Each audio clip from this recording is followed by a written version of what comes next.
So unmute yourself, Lawrence. And then let me record. All righty. We're good. So good morning, everybody. This is, as usual, our Friday call. And today we're going to turn it around a little bit, make a little difference, and try and make it a little bit more interactive. But I wanted to obviously start off with our little mantra, which the slaughterhouse of failure is not in our destiny. We will persevere, we will pursue until we will persevere until we succeed. Augmandino. So today is actually a very special day. And I'd like you to, since it's Friday, when you're having a drink or whatever, you may drink tea or you may drink, something more substantially interesting like a little scotch or something, wine. I'd like you to also have a little celebratory drink for Dan Burke's last day of chemotherapy, which was yesterday. And it's been a journey for him, which has been obviously extremely emotionally traumatic. He's never let it on. We've seen the same old Dan every day. And some days have been, fabulous, and some days have been just terrible. But he's had this chemo journey for the last several months, a lot of months. And today is the first day now that it's over it. He's finished, finito, basta, no more. So I wanted to just give a highlight to Dan and for his stoic attitude to overcoming this huge hiccup, which is now behind him and us. So Dan, God bless you, man, and a special celebration for you. Thank you, Lawrence. Thank you, everybody. Really appreciate the support that you've given me in the last 6 months, 9 months, and makes going through something like this a lot easier when you have a lot of people in your corner. So thank you. I mean, the original diagnosis was, stage 3 colon cancer. Most people would have just chucked their arms in the air and said, oh my gosh, that's the end of it. But Dan said, I don't even know what that is. I don't care. I'm just not going to have it. So it's an attitude thing from the beginning. And it's a very, very strong, it takes strength to be able to overcome that psychologically and emotionally for the family, for him and everybody else, and for us too, for the whole team. So Dan, thanks for your strength and for showing the way in really tough times. So God bless you. Absolutely. Thank you, Lawrence. So today, we've always kind of like had a little chat about what we think and so on, but what we thought we'd do today is just switch it around a bit and say, well, let's see what you think. Martin and Jim and James and Martin Fisher, Michael Cook, John Swartz, Patty, Jane. I don't know who's on the other calls there, but anyway, everybody that's on here, I'd like you to think about this for a minute and think about it and say, think about your journey. And I could ask a question and say, what is the biggest challenge that you've had? And just think about that for a minute, and then we'll ask, or if anybody wants to volunteer. What is the biggest challenge you've had? And if anybody wants to volunteer that, please go ahead. Let's hear it. Hey, this is Jim. And many times, if you ask a question, it takes me a minute to think through it, And in this one, I thought, hey, let me talk first. I think I know what it is. And in fact, it's me. I am my biggest challenge. And the reason I say that is this business is like a lot of other businesses in that you always have the market challenges, you have economic challenges, you have people challenges, there's challenges in every corner. But in this business, you have a team that's working with you to work on what is the biggest challenge, which is yourself. And you've really got to develop yourself and become something a little bit different if you're going to make it in this business. I'm still working on it. I will tell you, I got a ways to go. But yeah, for me, it's definitely me. What in you is it? What is it in you that's the biggest challenge? Well, first of all, I'm 68 years old, so I've got a lot of years of experience. And you know what? I've repeated myself in so many of those experiences. Maybe you can relate to that, Lawrence.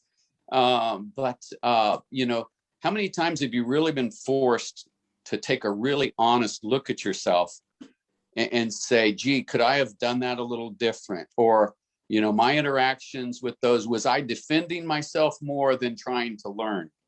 And so, and I've had, a lot of successes in my life, lived around the world as an international banker and did about $1 billion worth of commercial real estate and all of that.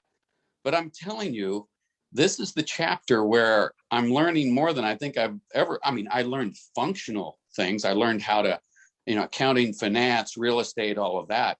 Those are functional skills in those industries. But in this one really, here's one way to look at it. In all those other positions, I may be carrying my business card with Chase Manhattan Bank or with Coopers and Lybrand. And so what was at the top of the card? The name of the company. And then down below was my name. On my card today, my name's the only thing that really is what I'm looking at to represent myself. And so, I don't carry a new skin card. I carry gym trainer Anon, and so it really forces you to say, am I really worth salt that I think I am? And if I'm not, how do I improve that? And there's measurements. Stephen talks about the leads and the lags. We do have measurements, and they're measurements that we can measure ourselves on. And so then how willing are we to be fully accountable to ourselves? And how about maybe our sponsor or, someone else in the organization, to say, hey, I'll be accountable to you if you'll be accountable to me. Let's be honest with each other about this. And so I just haven't gotten there yet. I got a ways to go, but this is a fun game. I enjoy it. I'm going to keep playing. Actually, that was one of the questions I have is how do you measure your successes and your failures? How does anybody do that? Does anybody keep track of the failures or the successes? I'm going to step back and let someone else step in. I don't want to dominate this call. There's a lot of other people going to give some really good input. We actually talked about Jim. I brought Jim up on our team call this week because we were talking about the other side of the business, the new skin business, right? And Jim and I had talked a while back, the last symposium we had, the week before they were having a new skin event. And Jim and I had talked about that. Unfortunately, I couldn't go. I would have liked to have gone, but what really excites me now is seeing what Jim and Donna are doing on social media with some of the things that I hadn't really seen them do in the past. So they obviously learned something from that new skin symposium that they attended the week before the symposium. Jim, could you tell us just a little bit about that and how that's maybe affected what you guys are doing? Well, yeah, I guess I'll first preface it by saying, when I was first sponsored into the organization, Pam Vickers had really said, Jim, quit looking at this as a scanner business or a skincare business. And in my business terms, it's like, look at the whole balance sheet. Are you really going to leave half of the income statement on the table and not even do anything with it?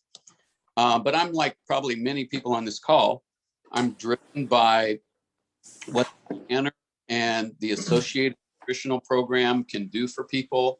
And so, that has always been kind of a driving force for me. But, when I look at it, I spoke with, I'm trying to think of the guy's name. He's Team Elite.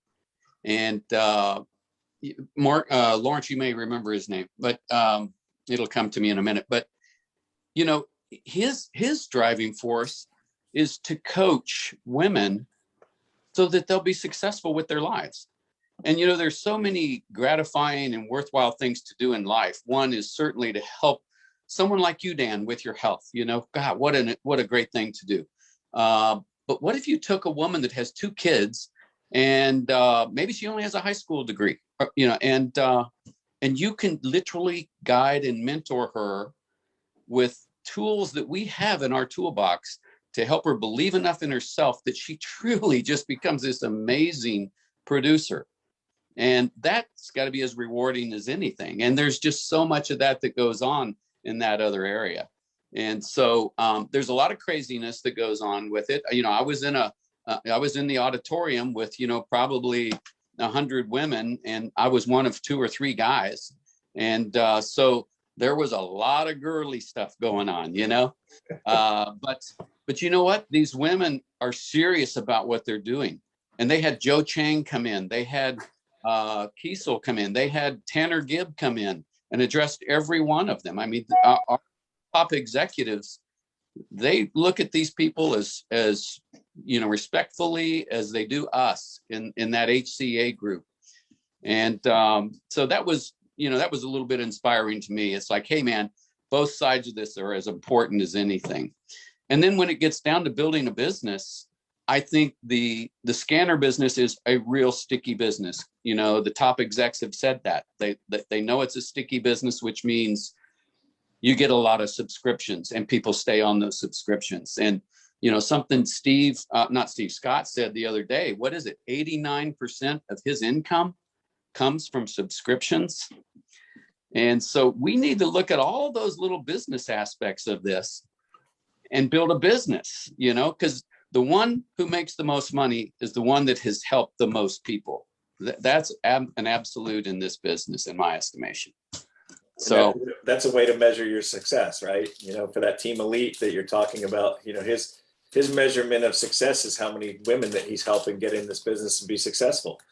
And I think, on some level, that's a measurement of success for all of us because we're team leaders, right? And if we're not leading our team correctly, then we're not going to be as successful as we could be. And that's a measurement of success. That's right. That's absolutely right. And so, I'm the other real positive to this, there's so many positives to the business. My wife got COVID. Well, we had direct access to a doctor who's in my group who truly turned her around in one day. And we did it with, what would you say, a non-conventional approach at the time. This was like 8 months ago, and we put her on ivermectin and a couple of other things. And, but we had the faith, we had a very, very smart person in our group who was much smarter than us that we could call on at 7:30 in the morning and ask for some direction. And so, wow, how do you measure that in terms of the benefit of your business platform? It's relationships. Oh yeah, and the relationships, come on. My relationship with the 2 of you, I love you guys. And we've had conversations on our own that just, it just makes me feel so good about my life, and that's the environment we get to operate in. So I have a question. We all have hiccups in our lives. Some have hiccups that are bigger than others, but in my opinion, the size of the challenge is directly proportional to the emotion with which we view it. So for somebody, a small challenge is for somebody else something huge. So my question is then, how do you overcome or react? How do you react to your hiccup? Anybody open up to anybody. If you've got a hiccup, we've got a problem, we've got a challenge with our business, we've got a challenge, whatever the business is, we've upset somebody, or we've said something that they didn't like, or we haven't reached our goals, whatever the hiccup is, how do you react to that?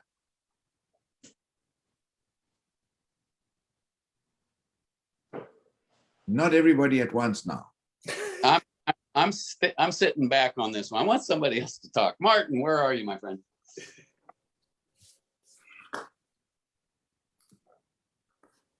He's there. Martin, your silence is deafening. You're on mute, I think. Hey, I will tell you one little story. My daughter, she watches over a couple of young boys. They're 8 and 11. And yesterday she was conveying to me how she was talking to them about being gentlemen. And she said, because the boys will have outbursts, and you know how young guys will, they'll yell at you or something. And it was very interesting because she had a very calm conversation with them. And I think it's going to be the first of many conversations that's going to give them the right perspective. Because she talks about, do you want to be a gentleman as you grow up? Do you want to be a true gentleman? And do you feel your dad's a gentleman? Does your father raise his voice? And they go, well, no, he doesn't. And does he address things calmly, And I do think that, my wife has always said, hey, you get an opportunity. You get to react or you get to respond. And you want to choose respond. And that means take a deep breath before you react, And so I don't know if that's kind of what you're leading up to, Lawrence, but I do think that an ability to have that self-confidence and also it's a love for other people. If you really care about other people, are you going to yell at them? Are you going to have an outburst, or are you going to calmly address it and try to have, a conversation that will be constructive? So I was asking that question for a reason. That is, when we're in business by ourselves, for ourselves, we have only ourselves to be accountable for our actions, for our reactions, and everything else. But I think one of the big advantages we have in this business is that we're able to, that we have a team. And when we have a hiccup, we're able to get our board of directors and discuss that hiccup and say, listen, I really screwed up on this. I said this, or I did that, or whatever it is. What do you think? And I think this is one of the aspects of our business that we kind of overlook, because we sometimes drown in a teacup with our own emotional problem. We have a problem and we think it's the end of the world.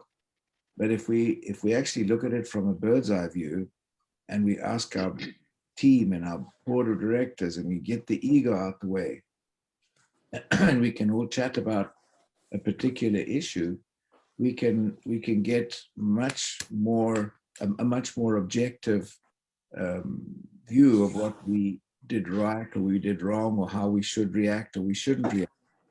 So that's basically us getting to this idea of the fact that we've got a team to work with. Yes. And you have people above you who are very, very interested in your success and very vested in helping you reach the levels of success that you want to reach. And it's quite distinct from being a boss employee type relationship, where there's a big sort of cram down of desire from the top as to what they want you to do.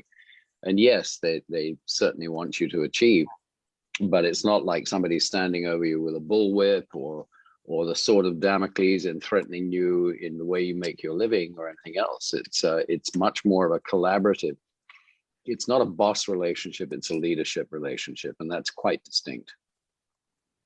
Yeah, you have no title power. Before I got into medical device sales, two of my brothers and myself, we owned a very successful construction company.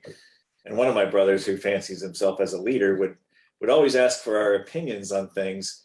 But then it was always, even though he asked our opinions, I think that made him feel like he was a leader, but he would always do what he wanted to do. So it didn't really matter that he was asking for our opinions, because our opinions didn't matter to him, right? And so, what's cool about this business, as you guys mentioned, is that we have a bunch of people who are invested in being entrepreneurs, being successful in this business, and we can have those conversations where they're mutually beneficial rather than, just one person's viewpoint and going with, it's a team, right? So we need to treat it as a team and give everybody equal communication, equal consideration, and those types of things to make that team really tick how it should be working. A few years ago, I trained to be a team leader for an organization called TEC, which was called the Executive Committee, was its full name. And the concept was that there would be the leader and up to 10, I think maybe 12 was the max, but 10 presidents of different organizations. The idea was that they were roughly the same size, you know, sales would be somewhere between $1 and $5 million. And they would all come together in a context of complete secrecy. You were sworn to confidentiality, and you would meet once a month. And the focus would be, so yes, it was 10 people, because you had once a month, the focus was on one leader and one company with all of the collective brain. It was a true mastermind group. And the idea was that particular president of a company would bring his biggest set of problems to and put them on the floor in front of these, or on the table in front of this group of executives who came after a while to know each other very, very well and have a level of trust in each other's judgment. But as often as not, it was the personal challenges that person faced, not just the corporate or business or cash flow or sales challenges. It was things that they were facing in their life which were taking their focus away from their company. And it was a context of real trust and real really honest critique, without any financial bias, because you weren't involved in the other person's company. And I think what we have here is the closest thing I've really seen to that. And I think we can put issues on the table here and kick them around and just say, okay, this would be a good solution to the issue that you face. And I think if we evolve more into that, for at least one call a week, I think that serves us all very well. We had an excellent team call on Tuesday that was very much like, I think, what you're talking about, Lawrence, Martin, right?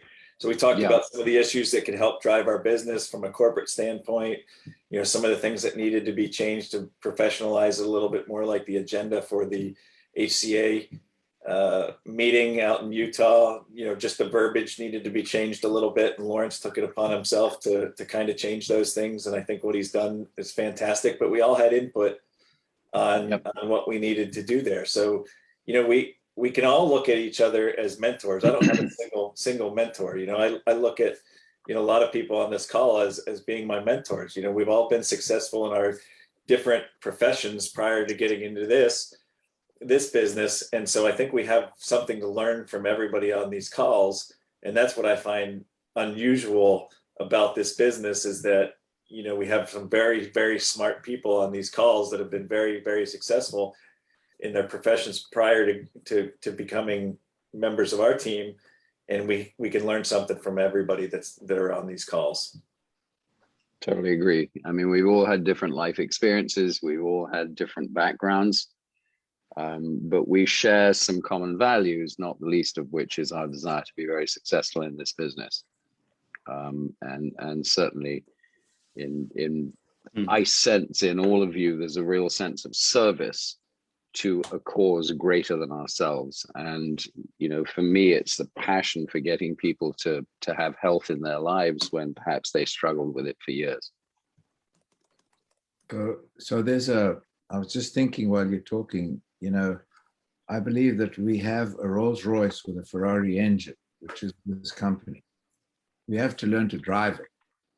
And if we look at it as if we're driving each individual, each one of us is driving a bus with our teams on.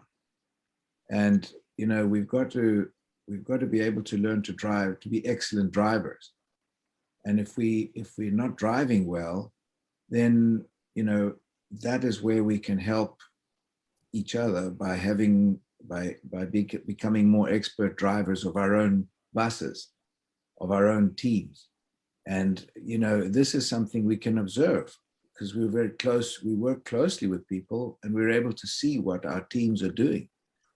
And so, I like to think that part of my job is to be a good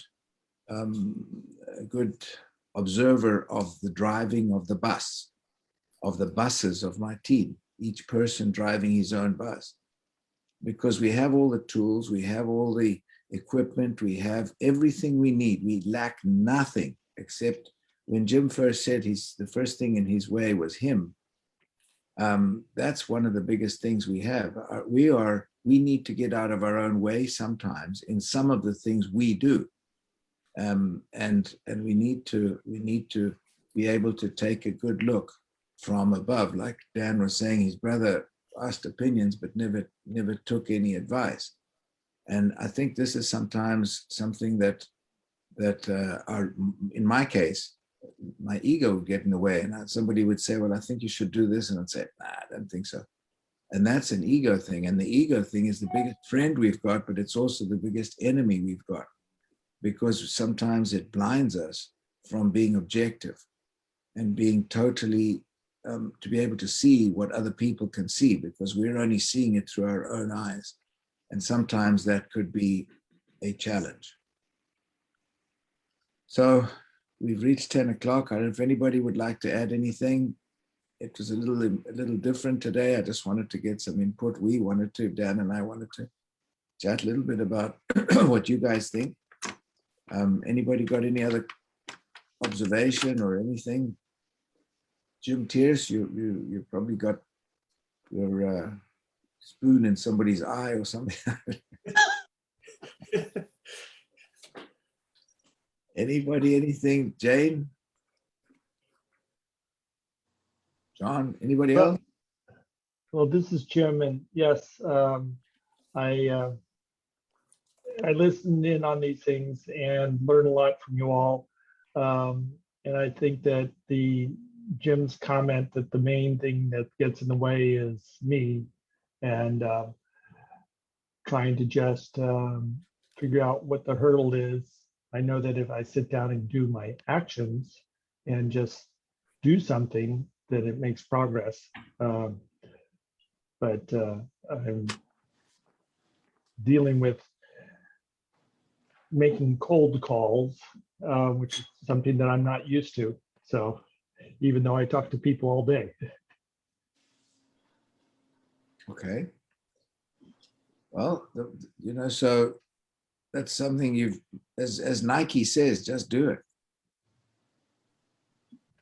Just do it. No fear. Cannot make a mistake.